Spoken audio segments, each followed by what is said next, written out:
Kaya pala kinailangan pang magtulungan ni Roger at Garp para mapabagsak si Rox D. Zebek. Dito nga ay makikita na natin ang maliit na parte pa lang ng tinataglay na lakas ng pinakamalakas na pirata sa lahat. Makikita natin dito ang katangian ni Rox na halos katulad din ng kay Luffy. At promise magugustuhan nyo ang napaka-astig na karakter ni Rox. Ako si Mon at welcome sa ating channel. Full review pala ito ng chapter 1155 ng One Piece. At kung bago ka pa lang sa ating channel, ay pindutin mo na yung subscribe button at paki-like na rin ng ating video bilang suporta sa ating channel.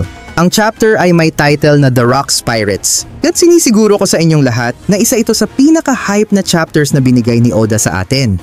Magsisimula ito kung saan huling nagtapos ang nakaraang chapter sa harapang pagtatagpo ni Loki na nasa puntong sumusuko na siyang mabuhay at sa legendary pirate na inaabangan nating lahat na mare-reveal na si Rox. Mula rito, lalo lang tayong mako-curious na malaman kung ano nga ba talaga ang nangyari sa God Valley incident. Ipinaliwanag dito ni Loki na ito ang Elbaf, pero wala dito ang kanyang ama dahil nasa paglalakbay ito gaya ng nakasanayan. Si Loki naman ay lubos na minamaliit si Rox at ng kanyang crew. Sinabi niya dito na mga hamak na tao lang kayo. Ngayon lang ako nakakita ng totoong gumagalaw na tao. Sa puntong ito, napagtanto ng mga pirata na anak siya ni Harald nang tawagin niya itong ama. Sabi ni Rox, siguro naman maaabot pa rin siya kahit wala siya rito, hindi ba? Ano ang pangalan mo? At nang ibigay ni Loki ang kanyang pangalan, sabi ni Rox, o sige Loki, sundin mo lang ang iuutos ko sa'yo. Umuwi ka at humanap ka ng mauutusan para ipaabot sa ama mo ang mga salitang malubha ang kalagayan ng anak niya ngayon at kailangan mong bumalik sa Elbaf kaagad. Nagwala si Loki at sinabing, ayusin mo ang pananalita mo. Mukha ba akong sumusunod sa isang tao? Wala siyang ideya kung gaano kalakas ang mga taong ito. Patuloy pa ni Loki, inaakala mo ba talagang iiwan ng ama ko ang lahat para lang sa akin?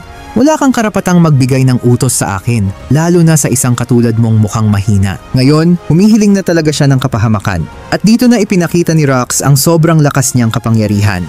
Sabi ng narrator, ang estilo ng swordsmanship ni Rox ay kilala sa brutal nitong impact. Parang dambuhalang maso o pagsabog ng kanyon.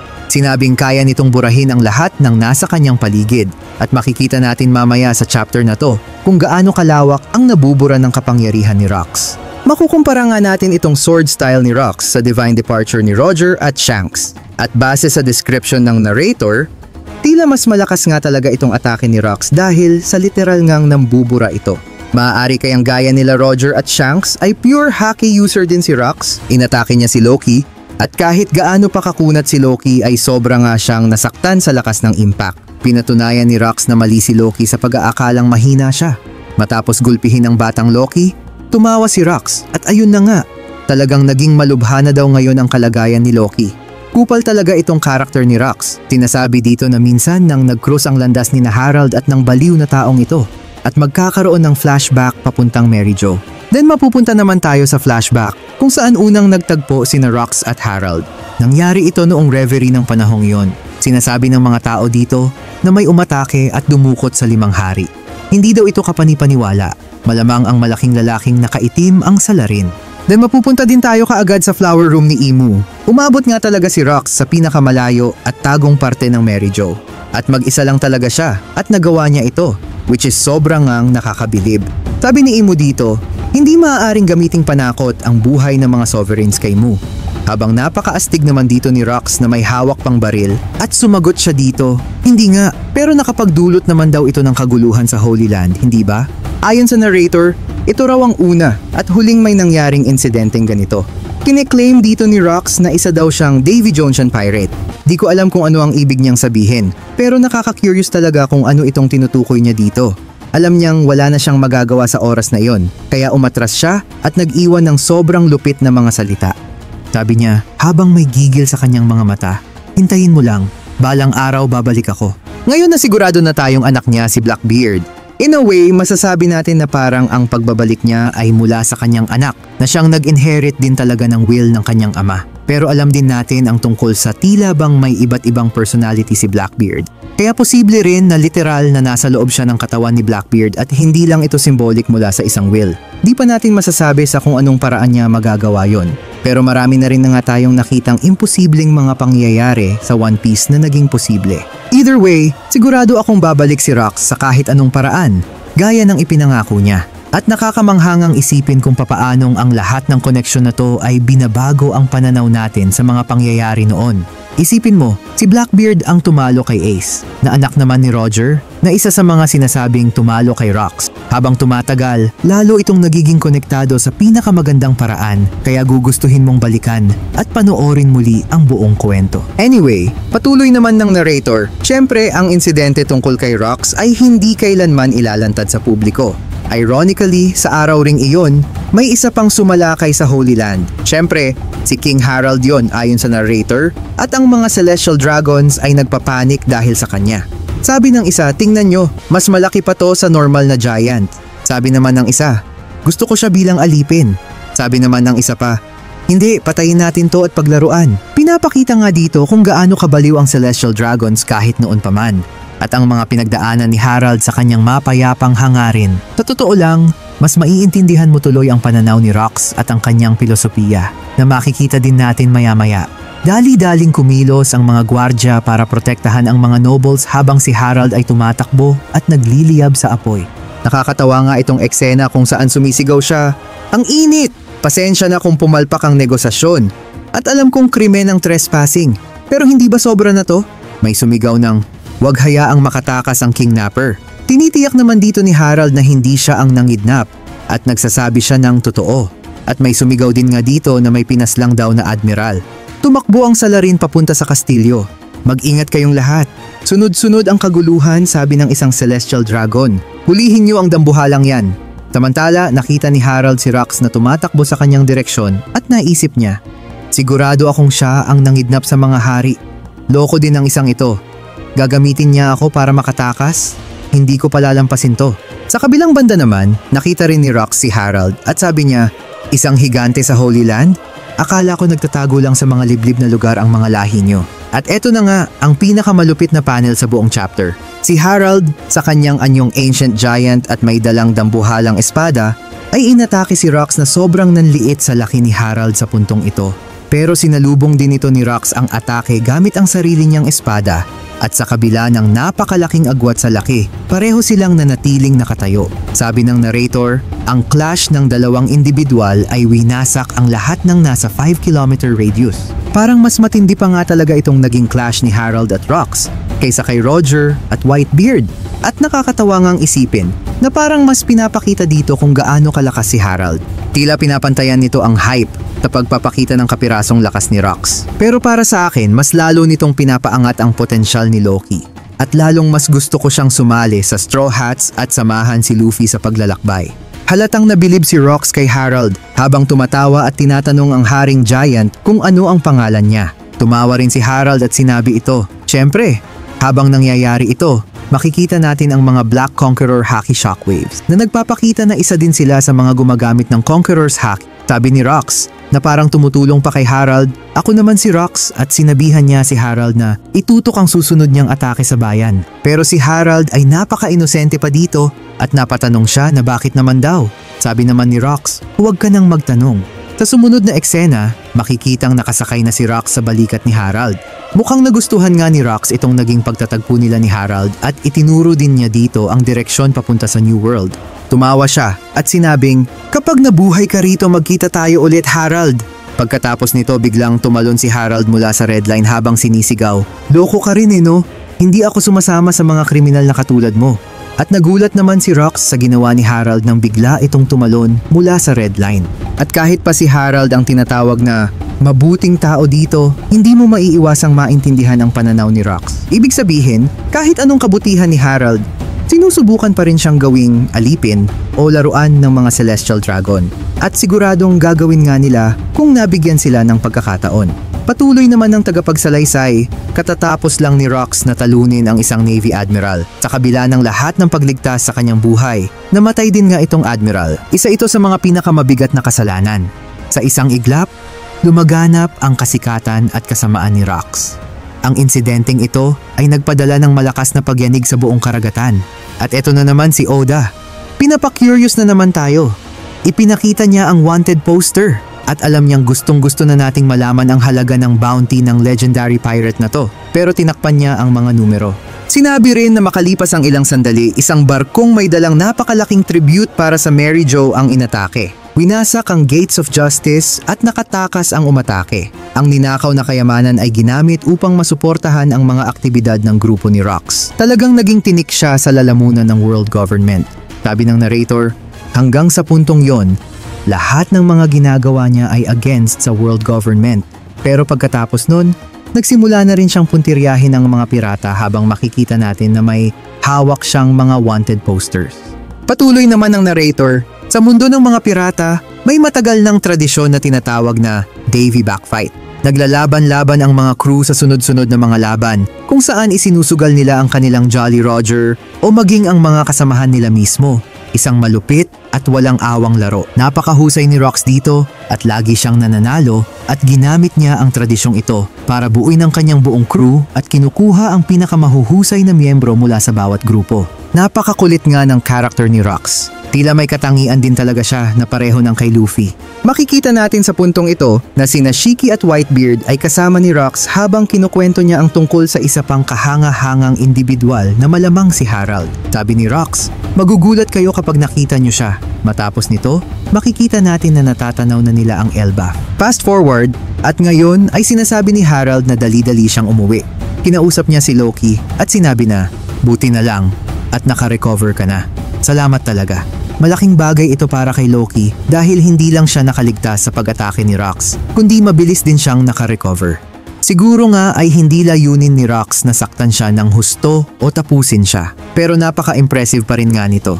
Ngumiti si Harald kay Loki at sinabing, alam kong malakas ka Loki, pero huwag kang magpunta sa underworld. Mabuti na lang at iyan lang ang tinamo mo matapos mahulog sa bangin. Marami pang panganib ang nagtatago sa underworld. Kaya kung nagtataka kayo kung bakit parang hindi nagagalit si Harald kay Rox sa ginawa niya, siguro ay hindi niya talaga alam na si Rox ang umatake sa kanyang anak. Litong-lito naman si Loki dito at sa kanyang kalooban ay nasambit niyang talagang bumalik si Itay.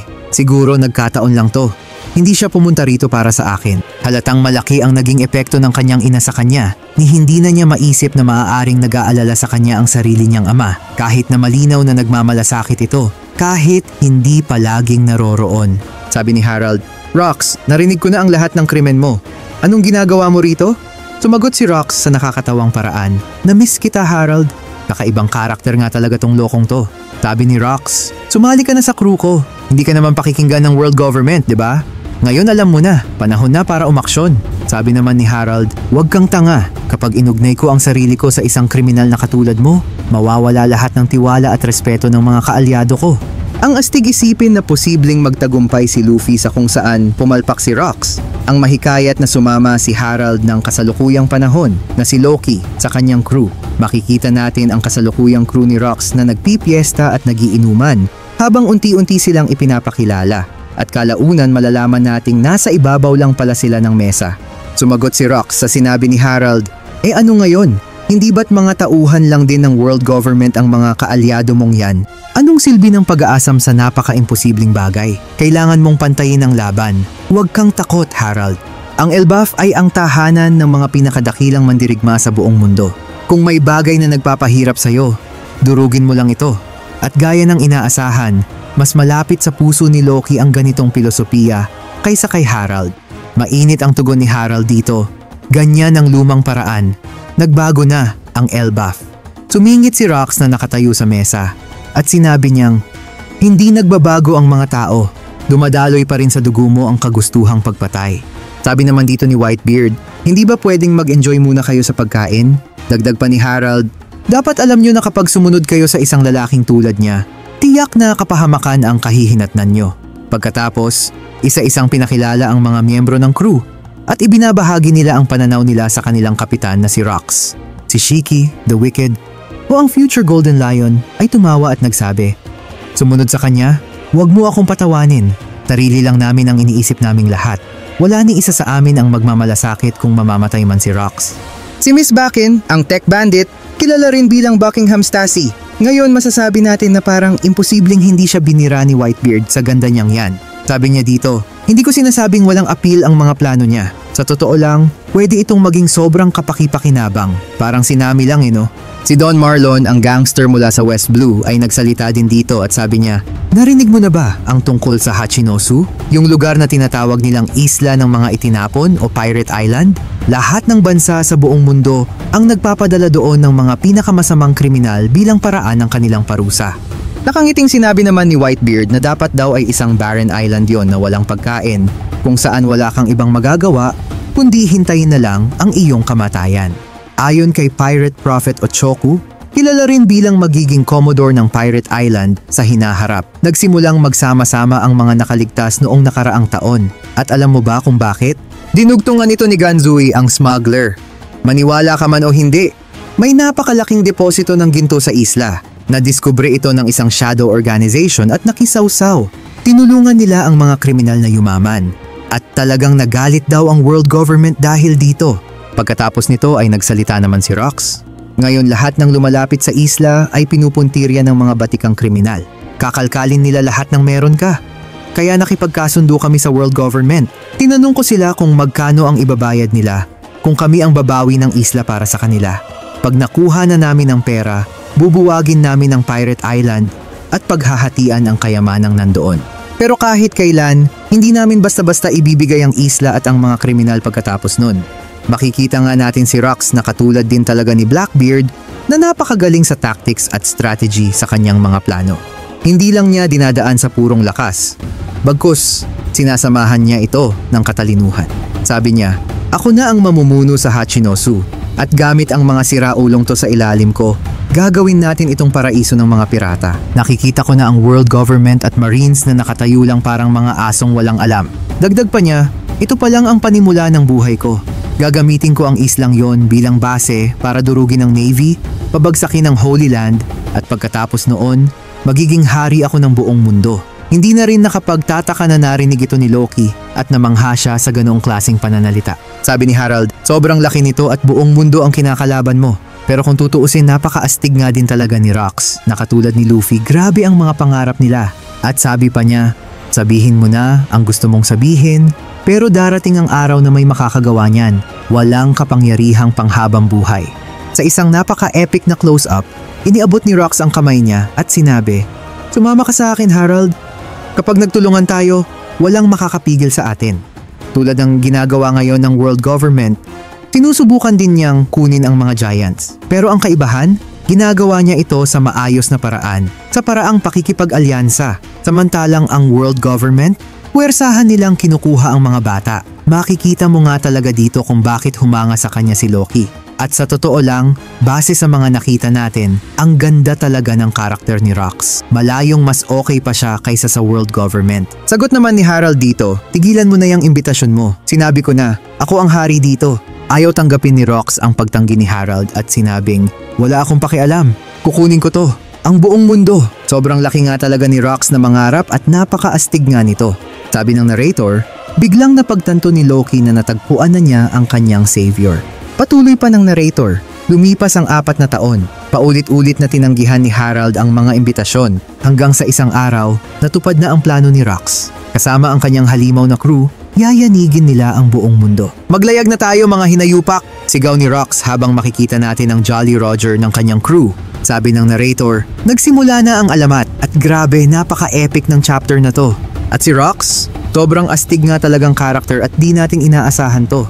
Ngayon, nakaunting pagpapakita lang ng kanyang lakas dito sa chapter, tila nasasagot na nga nito ang katanungan nating lahat na kung ba't kinailangan pang magtulungan ni Roger at Garp para lang talunin si Rox. At ang sagot dito ay simple lang. Simply, sobrang lakas talaga ni Rox. So hanggang dito na muna at maraming salamat po sa panunood. Hanggang sa muli at paalam na muna sa lahat.